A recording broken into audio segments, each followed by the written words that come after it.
salut Manon, dis-moi, es-tu en train de me planifier une petite recette pour me remplir le ventre? Je pensais qu'on allait plutôt parler de planification, de compétences, de cours, mais là, on est dans la cuisine.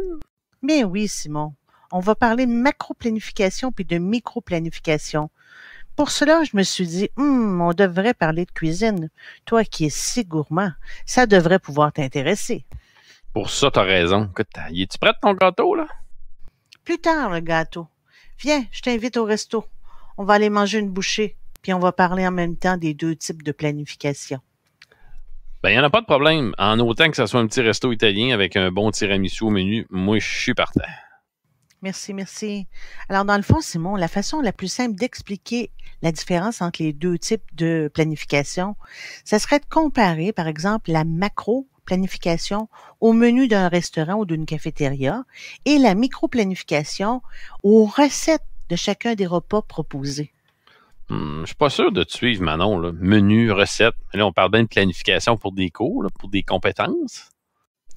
On va garder ça simple, Simon. La macro-planification, c'est global. C'est ton menu. C'est ta planification de ce que tu vas manger sur 7 jours, matin, midi et soir. Alors que la micro-planification, c'est la recette du jour, tes ingrédients, tes épices, les étapes de réalisation, parfois tes techniques de cuisson, la chronologie. Alors, on est vraiment dans le détail. En résumé, Manon, la macro-planification, c'est mon menu, c'est-à-dire la planification de ma théorie sur l'ensemble de ma compétence, peut-être l'ensemble du matériel dont je vais avoir besoin, et aussi une charte de progrès pour être capable d'évaluer la progression de mes étudiants tout au long de ma compétence. Alors que ma micro-planification, ben, c'est les recettes, c'est-à-dire la planification du déroulement d'une journée, minute par minute, avec de façon précise le matériel, mais aussi les activités pédagogiques nécessaires, ainsi que les stratégies d'enseignement que je vais favoriser. Ça fait du sens. Hey, parle, jase comme ça, là. Ça m'a donné le temps de faire un gâteau pour la fête de ma petite nièce. Elle va être contente, la belle Alicia. Quoi?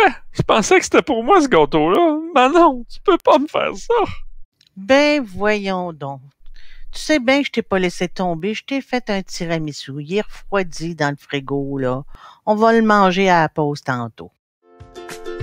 Ah ben là, Simon!